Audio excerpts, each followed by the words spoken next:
Bonjour à tous, ravi de vous retrouver dans Smart Job, votre rendez-vous emploi RH et management sur Be Smart for Change, une émission spéciale au pavillon d'Armenonville pour les victoires du capital humain organisé par le groupe FICAD. Dans cette première émission, on va parler de l'IA dans l'entreprise et plus particulièrement de l'accélération de ses usages, parfois abusifs. On parlera de Shadow AI, parfois on parlera aussi de son usage vertueux et surtout de son impact sur le dialogue social. L'IA dans Smart Job, c'est tout de suite sur Be Smart.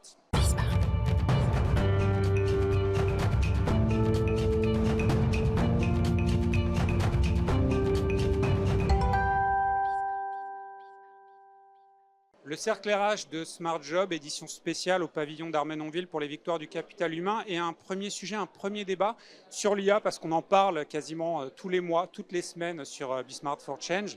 Et là, on va parler de l'impact de l'IA sur les RH, sur l'entreprise, entre les usages abusifs et les usages vertueux, l'impact sur le dialogue social, puisque l'IA, en fait, ne peut pas impacter ou ne pas impacter le dialogue social. On en parle avec des professionnels. J'accueille Céline Benetti, bonjour. Bonjour. Vous êtes Associate Partner, je prononce à l'anglaise puisque votre titre est en anglais, chez HR Pass. C'est quoi HR Pass ? C'est un groupe qui existe depuis une vingtaine d'années, historiquement plutôt sur l'intégration de solutions RH et notamment paye, et qui a diversifié ses activités en allant sur du conseil RH et SIRH et également de l'externalisation de la paye. Et vous êtes beaucoup sur l'accompagnement, j'imagine, de la transformation, des usages, des métiers, et donc l'IA, par exemple, c'est le cœur de vos sujets actuellement. C'est le cœur du sujet. On transforme les entreprises, on les accompagne en tout cas dans leur transformation depuis très longtemps. L'IA fait partie intégrante maintenant des outils RH et donc on doit apporter cette dimension aussi dans nos réflexions avec eux. À côté de vous, Francesca Zanisi, comment on le prononce dans la langue d'origine ? Zanisi. Zanisi, donc italienne. Hein, italienne, 100% italienne, oui. Et donc directrice RH eQuarter Yeah. et directrice groupe développement chez Edenred. Donc Edenred, on ne va pas vous présenter. Par contre, votre métier, directrice RH eQuarter, ça, c'est pas courant. C'est quoi ce métier ? C'est une déclinaison de la fonction RH ? Oui, en fait, notre e-quarter, c'est notre expertise quarter, c'est une autre façon de dire le siège social. Okay. Et donc, en fait, je m'occupe de la partie RH pour notre siège qui est à Paris et aussi pour toute la partie people development, donc tout ce qui est engagement, well-being, talent management and learning, en fait, pour le groupe, donc à niveau monde. Mais donc, le I dans eQuarter, c'est pas en référence au digital, c'est expertise. Parce qu'on pourrait penser pour une émission sur l'IA que ce serait en rapport au digital. Oui. Je me tourne vers vous, Céline Benetti. Question un peu bateau, un peu profane. Aujourd'hui, qui n'utilise pas l'IA dans son travail ? Il y a encore des gens qui n'utilisent pas l'IA dans son travail, que ce soit dans le mien au sein du cabinet, mais également chez nos clients au niveau des fonctions RH. Il y a des générations qui sont plus à même en fait à utiliser l'IA et qui ont à cœur de l'utiliser aussi dans le cadre professionnel de manière plus ou moins artisanale, mais d'autres qui sont encore réticentes à utiliser cet outil, je pense par crainte de l'outil et de la qualité des résultats. Et crainte pour leur emploi, on le verra tout à l'heure. Tout à fait. Ça joue aussi.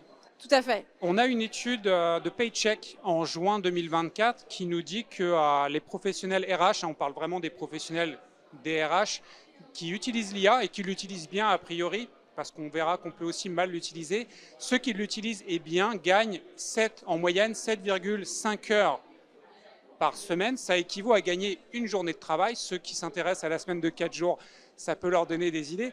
Mais j'ai envie de vous demander, Francesca, on gagne ce temps sur quoi ? Parce que quand on dit juste le nombre d'heures, ça paraît génial, mais c'est quoi qu'on ne fait plus ? Oui, c'est une très bonne question. Je pense que maintenant, on gagne beaucoup, surtout sur la partie productivité individuelle. Donc, des tâches que peut-être il y a quelques années nous prenaient en fait la majorité de notre temps, comme répondre à des emails ou préparer des PowerPoint, générer des vidéos. Ça prenait effectivement beaucoup de temps. Bien évidemment, ça dépend du métier. Mais aujourd'hui, en fait, ce côté un peu individuel de la productivité est beaucoup en fait favorisé par l'IA. Ah, ça, c'est un point que je pensais en parler un peu plus tard, mais l'utilisation individuelle qui semble être la plus efficace, quand j'imagine que de votre côté, HR Pass, vous essayez de faire en sorte que l'utilisation soit efficace collectivement, pourquoi l'IA aujourd'hui est rentrée dans les mœurs au niveau individuel et c'est plus dur d'en faire des usages collectifs ? Je pense que le niveau de maturité de chacun fait que l'IA ne s'implante pas de la même manière chez tout le monde et que les bénéfices aujourd'hui sont plus individuels que groupes. Néanmoins, l'introduction de l'IA dans nos outils RH fait qu'on va quand même s'orienter vers des gains aussi sur la collectivité. Ça va nécessiter par contre un accompagnement des métiers pour que chacun ait un niveau suffisant pour avoir aussi ces gains au niveau collectif et plus individuel. Est-ce que ça peut créer des fractures entre les personnes qui savent adopter les outils et ceux qui vont être réfractaires? Je cite un exemple qui peut paraître bateau, mais il y a peut-être 20 ans, voire 25 ans en arrière, c'était le même problème avec les emails. En réalité, des gens qui, des anciennes générations, ne comprenaient pas qu'on digitalise tout. Là, avec l'IA, on va avoir le même type de rupture qui va laisser des gens peut-être sur le bord de la route. Partiellement, je dirais, on a une autre dimension avec l'IA qu'on n'avait pas avec la digitalisation, qui est aussi de pouvoir contrôler le résultat de l'IA. Historiquement, digitaliser un process, c'était d'être sûr de ne pas transformer le mode de fonctionnement papier en mode de fonctionnement digital. C'était l'erreur à ne pas commettre à l'époque. Aujourd'hui, on a la partie travail à la place de l'humain, mais il faut quand même que l'humain puisse contrôler ce qui est restitué par l'IA. Parce que l'IA peut faire des erreurs. Tout à fait. Il y a un système, comme vous le savez, d'éducation l'IA. Il faut donc pouvoir contrôler la qualité de son travail pour l'aider aussi à aller plus loin. Et il faut apprendre aux métiers à faire ce travail-là et les réorienter du coup vers de l'expertise, là où peut-être certains l'ont perdu justement cette expertise. Et c'est là qu'on va s'intéresser au côté sombre de l'IA, le Shadow AI. Donc ça, c'est la définition, c'est les gens qui vont utiliser l'IA dans le cadre de leur travail, mais sans en référer au N+1 ou à la structure. C'est quelle proportion, Francesca, d'utilisateurs de l'IA dans le monde professionnel qui sont en fait dans le Shadow AI? Oui, c'est difficile de donner un pourcentage précis. C'est la majorité ou pas? Mais c'est la majorité. Large Moi, majorité je ou voudrais pas? presque dire Large tout le majorité. monde. Je rejoins Francesca, oui. Oui, oui. Et c'est effectivement un équilibre très difficile à trouver, dans le sens que, en fait, autant qu'entreprise, on doit trouver une façon pour permettre à nos collaborateurs d'être beaucoup plus efficients et en même temps avoir un cadre de contrôle et de cadrage qui fait qu'effectivement, comme vous disiez tout à l'heure, la productivité en entreprise n'est pas si rapide que la productivité individuelle. Mais je pense qu'effectivement, le Shadow AI, c'est un peu tout le monde. C'est un vrai sujet et d'autant plus que le plus gros problème, ce serait quoi? C'est que chacun utilise une IA différente, l'utilise d'une manière différente pour une tâche différente. Donc là, comment on agit en fait pour siffler la fin de la récré? Là, c'est même un risque au niveau de la donnée, notamment de la fuite RGPD. de la donnée. RGPD, et puis on a l'IA Act, et puis on est quand même sur de la donnée personnelle dans la RH, donc il y a une sensibilité. Oui, les données RH sont les plus sensibles de toutes. Tout à fait, pas que des enjeux de fuite de salaire, on est quand même sur de la donnée personnelle. Donc là, il y a quand même un aspect très technique qui est de sécuriser et la qualité de la donnée et son accès, et bien sûr d'éducation, avec différentes directions dans l'entreprise qui peuvent intervenir, que ce soit la cybersécurité, la DSI, mais aussi le côté éducatif que les RH peuvent avoir auprès de leur personnel. Parce que là, un employé, un salarié qui utiliserait l'IA sans en référer à son N+1, à son entreprise, sur le plan légal, est-ce qu'il risque quelque chose? Est-ce qu'il peut y avoir une faute grave, faute lourde ou un avertissement parce qu'il l'aurait mal utilisé? Il aurait utilisé, mis dans l'IA des données, par exemple, qu'il n'avait pas le droit de communiquer à l'extérieur. C'est quoi sur le plan légal qui peut être sensible, Francesca? Ça pourrait effectivement être un problème légal quand on parle effectivement des données personnelles. Après, il faut définir si c'était volontaire et si c'était justement conscient, en erreur. Et donc, c'est vrai que pour l'instant, c'est difficile aussi de dire dans quel cas légal, en fait, on pourrait effectivement se retrouver. Mais le risque existe. Mais ça existe pour moi plutôt pour l'entreprise aujourd'hui que effectivement pour la personne. Perte de secret industriel, des choses comme ça. Voilà, réputation de l'entreprise, etc., fuite des données, attaque des cybersecurity. Donc, à mon avis, c'est plutôt des risques d'entreprise. J'insistais beaucoup sur le Shadow AI puisque les jeunes pratiquent beaucoup et dès l'école, si vous donnez des cours dans des écoles professionnelles, par exemple, certains étudiants font leurs devoirs 100% IA, mais les jeunes collaborateurs au travail, on imagine bien qu'il n'y a pas une frontière où ils arrivent dans l'entreprise et ils n'utilisent plus ChatGPT, DeepSeek ou Mistral. Le risque, c'est quoi par rapport à ces jeunes qui ne vont utiliser que l'IA pour faire tout ce qu'on leur demande de faire dans l'entreprise? Alors, il y a le risque de maîtrise, effectivement, de fuite de données, mais comme je l'évoquais tout à l'heure, une expertise qu'ils n'ont pas encore et donc l'impossibilité de contrôler ce qui est généré. Alors, ça le fait certes gagner du temps, Mais est-ce qu'en termes de qualité, la production va être au rendez-vous? Il y a aussi clairement un risque là-dessus. Est-ce que le travail sera bien fait? Et puis, il y a, tout à l'heure, on en parlait un peu avant l'émission, mais ce que vous disiez, Francesca, c'est aussi les gens qui se reposent trop sur l'IA, en fait, ils ne gagnent pas en expérience, en fait. On ne fait Oui. pas soi-même, donc on ne se développe pas intellectuellement. Exactement. C'est comme en fait si un peu la partie junior du métier, qui est une partie formatrice et qui est la partie qui génère l'expérience en fait après pour être capable de progresser dans sa propre carrière. C'est comme en fait si cette partie junior n'existait presque plus avec l'IA. Et donc il y a un vrai sujet de comment en fait on garde cette possibilité, surtout pour les jeunes, de construire cette expérience en utilisant l'IA, mais en étant aussi exposé aux enjeux, aux erreurs du métier. C'est en faisant des erreurs qu'on Exactement. apprend. Mais justement, là, la question des jeunes, c'est un peu le contraire le contrepoids de vos collaborateurs peut-être expérimentés qui résistent. Dans une entreprise comme HRPass, par exemple, quand vous avez à la fois la problématique d'un côté, c'est des gens qui vont résister parce qu'ils ont peur de voir leur job disparaître, et de l'autre côté, c'est des jeunes qui, eux, au contraire, n'ont pas peur de cette IA et qui vont pas progresser. Vous offrez quelle gamme de conseils, de situations, justement, pour pouvoir concilier ces différents enjeux? En fait, il n'y a pas une solution miracle qui fait qu'on règle le problème de l'IA dans toute l'entreprise. Non, tout à fait, mais finalement, cette conduite du changement, on l'a toujours connue lors des changements d'outils du SIRH.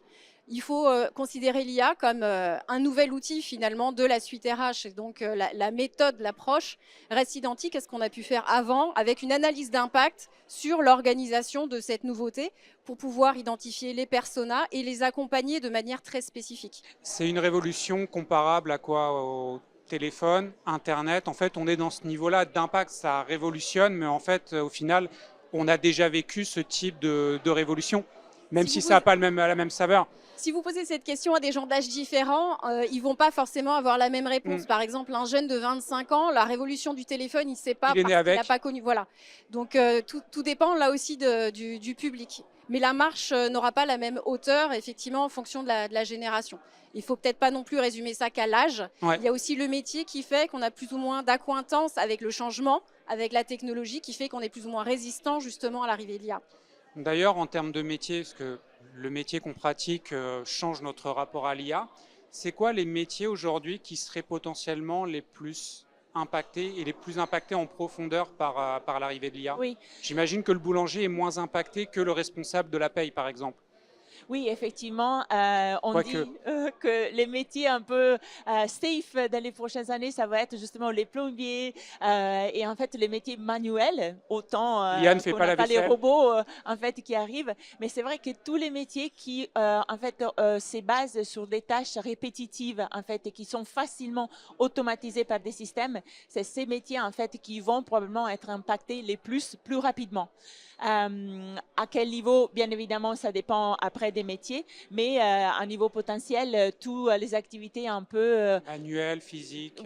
Oui, manuelles, pas tout de suite, je dirais. Donc, c'est plutôt la partie qui peut-être va rester... Ou alors, il faudra des robots. Oh, voilà. Ou effectivement, jusqu'à les robots seront là, mais effectivement, un peu si on regarde par exemple dans l'entreprise, un peu les tâches un peu admin, les tâches à bas valeur ajoutée, seront effectivement les tâches qui vont peut-être être impactées les plus rapidement.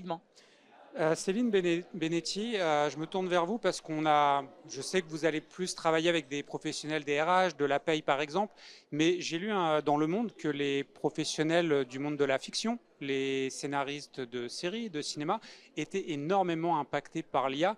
C'est un peu la même problématique, c'est que la production intellectuelle potentiellement est concernée, puisque c'est là où l'IA peut aider. Mais c'est quoi la bonne approche à avoir justement pour préserver sa place et sa valeur ajoutée en tant qu'être humain quand on est un métier intellectuel ou créatif?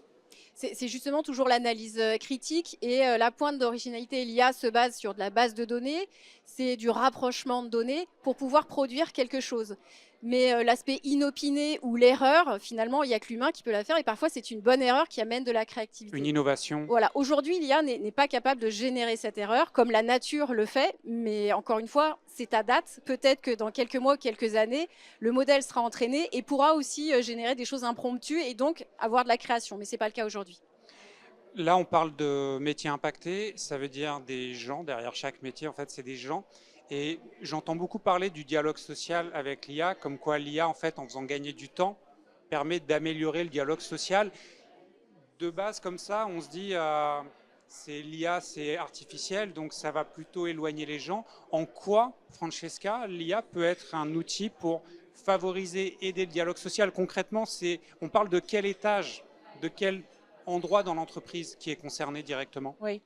À mon avis, l'IA est effectivement, et pour nous, effectivement, aujourd'hui, c'est le cas, c'est presque un facilitateur du dialogue social. Parce que justement, un des craintes que nos collaborateurs nous font, c'est effectivement la charge de travail et les temps, justement, qu'ils passent sur des tâches vraiment à bas valeur ajoutée. Et l'IA, là-dessus, peut vraiment aider pour libérer du temps, en fait, soit pour des activités à plus haut, comment dire, à des plus haut qualité. Haute valeur ajoutée. L'interpersonnel, en fait, des réflexions plutôt stratégiques et donc une meilleure priorisation aussi en fait, du travail. Mais aussi, ça va libérer du temps pour s'informer, s'éduquer justement sur l'IA. Et donc, à mon avis, ça, c'est un facilitateur du dialogue social quand on implique nos partenaires sociaux dans les dialogues tout de suite. Et quand on est vraiment transparent avec eux sur les impacts, en fait, de l'IA dans l'entreprise et quand, en fait, effectivement, on crée ce dialogue et cette transparence avec eux. Alors, ça a l'air très beau tout ça, mais j'ai envie de vous dire, Madame Benetti, il y a quand même une condition, c'est que le temps gagné, c'est 30 ou 40% de temps gagné, le N+1 ou le patron ne décide pas de donner des choses en plus en se disant bah, on a gagné 40% de temps, donc on rajoute dans la to-do list. Ça, comment vous en parlez, vous, à vos clients, à vos interlocuteurs, de faire attention à ne pas mal utiliser ce temps gagné? Là, c'est un peu la même problématique que le cas de l'externalisation de la paie. Il faut faire attention au retour sur investissement, le fameux ROI. Il ne faut pas que ça se réduise à un gain de productivité. Le gain de temps n'est pas qu'un gain de productivité, c'est aussi un gain de qualité. Et la qualité a une valeur et souvent, les directions vont oublier de valoriser cet aspect-là. Là, on est dans le quantitatif à 100%. Voilà, dans le cadre de l'IA, il est important de valoriser cette qualité-là. Et le gain de temps n'est pas qu'un gain de productivité. On a d'autres gains à en attendre. Il faut impérativement pouvoir aussi mettre des euros derrière cette valeur-là. Et donc, ça veut dire qu'on fait comprendre aux dirigeants que en fait, ce gain de temps doit être fait pour aller sur peut-être de l'individualisation, des temps de rencontre, d'échanges entre personnes. Tout à fait, mais il faut les aider dans la valorisation. Ce n'est pas naturel de le faire, en tout cas pas encore. Donc il faut les aider à trouver les critères pour pouvoir les valoriser en termes de budget, qu'ils puissent être persuadés qu'effectivement le ROI dans sa globalité, avec les gains cachés pour le coup et pas les coûts cachés, ont une réelle valeur pour lui et il a tout un intérêt à le faire. Et pour ce qui est des métiers, là c'est de leur expliquer que le gain de temps sera quelque chose de positif pour eux, pour aussi réaliser leur métier avec plus de sérénité. Être plus engagé. Donc c'est deux messages différents en fonction de la strate de l'entreprise à laquelle on s'adresse. Là, en gros, la problématique, si je comprends bien, je vais peut-être me tourner vers vous, Francesca, c'est que les gains les plus intéressants, en fait, sont peut-être les moins visibles, ou en tout cas ceux qu'on va récupérer sur du moyen-long terme, plus d'engagement, peut-être plus de créativité, peut-être aussi une meilleure vision des trajectoires que veulent avoir les collaborateurs, parce que si la RH passe moins de temps à faire la fiche de paye et à demander à un collaborateur qu'est-ce que tu voudrais faire dans 2 ans dans l'entreprise, comment tu t'imagines, ça, en fait, il faut attendre plusieurs années pour en fait récolter les fruits. Et ça, les patrons n'ont pas tous la patience pour ça. Oui, parfois c'est le cas. Je pense qu'avec l'IA, c'est un peu différent parce que justement, c'est des projets qui s'inscrivent un petit peu sur le long terme et en sachant que l'IA, surtout, n'est pas juste l'IA, mais normalement, ça va avec des projets de transformation d'entreprise qui sont quand même inscrits sur le long terme. Donc, je pense que en fait, ces deux aspects vont ensemble et effectivement, il y a des gains sur le short terme, mais la plupart, c'est plutôt sur le long terme. Et pour revenir aussi à ce que vous disiez tout à l'heure, le fait qu'on est plus productive, ça va aussi permettre aux entreprises d'avoir en fait les bonnes personnes qui passent leur temps à faire les bonnes choses, construire les futurs d'entreprise. Et donc, je pense que c'est aussi sur ça où on peut effectivement mettre les gains de productivité. Madame Benetti, vous vouliez réagir là, je voyais. Tout à fait. En fait, on va être obligé de former nos métiers à l'IA. On le vit comme une contrainte, mais c'est aussi l'opportunité d'amener des gens vers de l'expertise. Et forcément, en ayant des équipes beaucoup plus expertes, on va faire gagner l'entreprise en termes de performance. Et on l'oublie parce qu'on le vit vraiment en ce moment comme une contrainte. Et là, en fait, le grand enjeu, c'est de faire comprendre aux décideurs, en fait, au sommet de la chaîne, si je comprends bien, c'est eux en fait qui ont le dernier mot. Mais quand on est patron, par exemple de TPE, PME, le juge de paix, en fait, c'est est-ce qu'on a un bilan positif à la fin de l'année, et c'est tous les ans qu'on remet son titre en jeu. Donc ça, justement, comment vous en parlez à ces dirigeants? C'est justement de ne pas se limiter au coût direct du SIRH, au coût de la formation des collaborateurs, mais valoriser le fait que le collaborateur qui va devenir expérimenté et pointu va permettre de prendre aussi des décisions plus éclairées et plus rapidement grâce à l'IA, donc de mieux piloter l'activité de l'entreprise et d'aller vers de la performance. Mais il faut le monétiser. Encore une fois, l'exercice, Ouais, c'est vraiment cette monétisation. C'est l'enjeu, puisque les entreprises ont besoin d'être positifs à la fin de chaque exercice. Francesca, vous réagissiez également à ce qui vient d'être dit? Oui, je voulais en fait aussi rajouter, je pense que c'est aussi une question, c'est vrai que parfois quand on se projette sur le long terme, on a peut-être un peu de mal effectivement, À percevoir ce qu'on va gagner. Ouais. mais c'est vrai aussi qu'en fait aujourd'hui, n'est pas s'investir sur l'IA et n'est pas en fait l'intégrer dans l'entreprise, ça veut dire aussi en fait probablement que l'entreprise ne va pas survivre. Elle va disparaître. Donc elle va disparaître. Donc en fait c'est presque une question des voilà des survival en fait de être s'assurer de vraiment s'investir et ça c'est aussi une grosse motivation je pense pour les dirigeants. Ouais, il faut parler de manière cash aux dirigeants, leur dire c'est ça ou disparaître. D'ici combien d'années, en fait, une entreprise, même petite, ne pourra plus passer de l'IA dans ses process? Je pense que c'est déjà le cas ou quasi. Il faut accepter qu'on n'ait pas tous la même maturité vis-à-vis de l'adoption de l'IA, mais il faut y aller relativement vite. C'est une technologie qui avance très très vite par rapport à tout ce qu'on a connu avant. J'ai une question d'ordre, je ne vais pas dire juridique, mais réglementaire, parce qu'on parle beaucoup de l'IA avec les chiffres qui donnent le tournis aux États-Unis, même en Chine, avec des investissements énormes, alors qu'on dit quand même que les entreprises qui produisent des IA ne sont pas rentables. Et souvent, on critique l'Europe et la France d'imposer un cadre réglementaire très strict. On dit l'Europe, la France perdent du temps. Mais vous, Céline Benetti, est-ce que vous pensez que dans cette course de l'IA, la meilleure approche, c'est d'essayer d'y aller plein pot, comme le font souvent les anglo-saxons et surtout les Américains, ou d'y aller plutôt prudemment, comme les Européens, en réglementant quand même beaucoup, quitte à aller moins vite? Je ne pense pas qu'il y ait une bonne réponse dans la manière de faire. Sur la réglementation déjà autour de la donnée, on voit bien qu'entre les USA et l'Europe, depuis la nuit des temps, on a des réglementaires très différents. Ça ne nous empêche pas du tout d'avancer. Je ne pense pas qu'il faille cristalliser là-dessus. On ne peut pas tous avancer au même rythme, que ce soit les entreprises, les secteurs d'activité ou les pays, il faut l'accepter. Les DRH de demain, Francesca, face à tous ces changements, toutes ces révolutions, ça va ressembler à quoi leur métier au quotidien? Déjà, je pense que ça sera fascinant et je pense qu'en fait, ça sera de la valeur ajoutée pour les métiers des RH parce que en fait, ça nous permettra d'être de vrais partenaires en fait pour la croissance et la valeur de l'entreprise. Et je pense qu'encore plus qu'aujourd'hui, ça sera vraiment ça. Surtout qu'aujourd'hui, on ne connaît pas vraiment encore quelle sera vraiment l'organisation du futur. Le potentiel de les l'IA potentiels, encore, voilà. Ouais, et donc, ça, c'est un peu un voyage qui va venir dans les mois, années à venir. Mais je pense que la fonction RH en gagnera vraiment en valeur et en partenariat en fait avec l'entreprise et les dirigeants d'entreprise. Et est-ce que avec plus d'IA, on aura besoin de moins de RH pour faire autant de travail? Pas les mêmes RH, je ne pense pas qu'on ait besoin de moins, mais certainement pas les RH tels qu'on les connaît aujourd'hui. Mais l'IA va aussi ouvrir de nouveaux métiers pour pouvoir en tirer le meilleur parti. Notamment des sous-métiers, enfin pas des sous-métiers, mais des déclinaisons, un peu comme ce qui se passe chez Edenred, mais parce que c'est des grosses entreprises aussi qui pourront peut-être décliner. Mais là, la question que je voulais vous poser, c'est dans les écoles de formation au DRH, on va mettre beaucoup d'IA, c'est-à-dire que ce sera limite des experts en IA qui sortiront des écoles. Ça peut ressembler à ça ou pas? Je pense que globalement, dans toutes les formations, on va intégrer l'IA pour en faire un bon usage et un usage sécurisé. Aujourd'hui, c'est encore un petit peu artisanal. Les étudiants, comme vous l'évoquiez tout à l'heure, l'utilisent, mais c'est beaucoup par recherche personnelle qu'ils apprennent, pas encore par l'éducation. Et c'est les profs qui découvrent que l'examen a été fait avec IA, puisqu'on a oublié la mention. Cette réponse a été propulsée par ChatGPT ou autre. Mais donc, ça veut dire qu'il y a aussi une formation des prochains formateurs, des professionnels de la fonction RH, en fait. Parce qu'on ne forme pas des jeunes futurs DRH sans des professeurs qui eux-mêmes maîtrisent les outils. Comment on rattrape, comment on prend le train en marche, un train qui va aussi vite? On verra avec l'éducation nationale.